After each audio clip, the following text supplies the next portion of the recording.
Imagine opening a container of frozen berries, only to find kilos of cocaine hidden behind the walls. This isn't a Netflix series. It happened at one of Australia's busiest ports. Today in Customs Court Part 3, we uncover a chilling real-life customs nightmare. Not in a war zone, not in the high-risk corridor, but in a routine fruit shipment at Sydney's port, Botany. What started as standard cold chain logistics delivery from Chile and Belgium ended in one of the most sophisticated drug busts in recent years. And the most alarming part, the smugglers were using legitimate supply chains and tracking devices to reclaim their goods after delivery.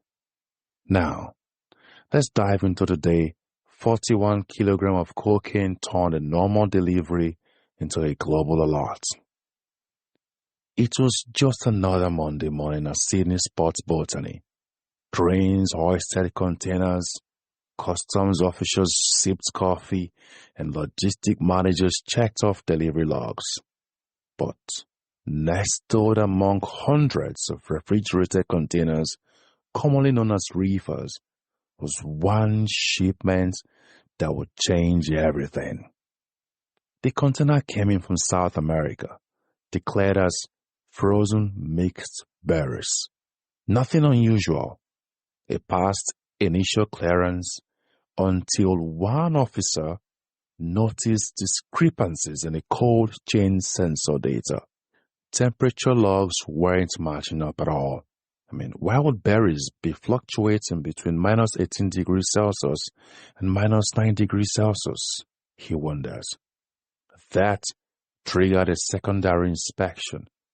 Inside, custom officers discovered 41 kilograms of high-purity cocaine hidden in sealed refrigerator panels, carefully vacuum-packed, layered with carbon paper to evade x-rays, and stashed behind panels engineers wouldn't normally check.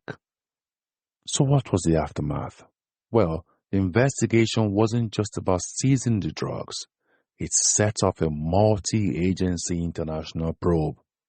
Through Operation Ironside, a joint effort between Australian Border Force, Interpol, and U.S. Homeland Security, authorities traced encrypted communication back to a Sydney-based logistics subcontractor who specialized in perishable imports. He was a known associate of a Colombian cartel affiliate. Surveillance footage, burner phones, fake delivery drivers, this was no amateur setup. It was a well-oiled Trojan horse tactic using legitimate supply chains. But you and I may wonder, who was really behind this? At the center of the operation was a dual passport holder, Carlo Mendes, a logistics intermediary with ties in Chile, Panama, and Australia. On paper, he was a cold chain consultant. In reality, he was rerouting containers across 3 continents, masking narcotics as food exports.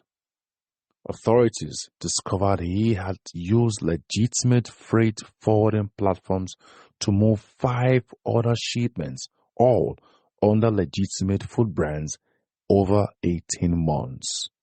Mendes was arrested at Sydney Airport trying to board a private charter to Fiji.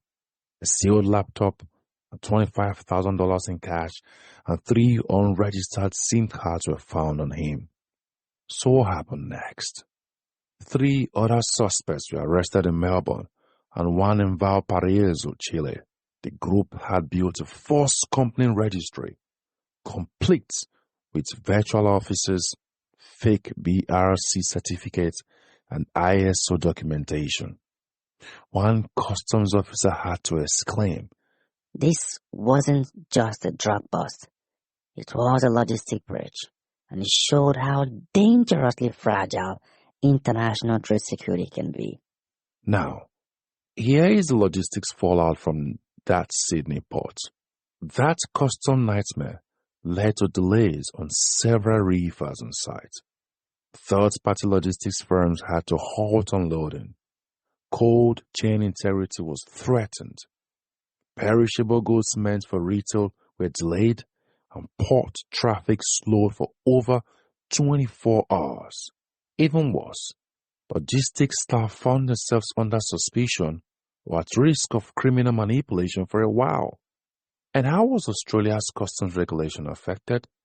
The bust has since led to changes in how refrigerated shipments are inspected in Australia, with randomized deep scans and AI-driven temperature variance alerts now in place. That single customs nightmare led to stronger container security, stricter export checks at origin, and tighter last-mile delivery protocols. So for us logistics professionals, what lessons can we learn from all of that has happened at the customs port at Sydney? For starters, smuggling risks don't just affect border agencies. They delay supply chain, they strain warehouse security, and damage reputation. 2. Technology like GPS is now being weaponized, not just for efficiency in transportation, but for criminal tracking. 3. Carrier vetting, container inspection, and risk modeling must evolve beyond paperwork. And perhaps the most sobering lesson, even safe shipments can be compromised if systems rely too much on trust and not enough on data and surveillance. So next time your logistics team moves something as simple as frozen berries, remember this tale from Port Botany, Australia, because in today's supply chain, even the coldest containers can carry the hottest risks. Like, follow and share for more true stories from the world where borders, cargo, and chaos collides.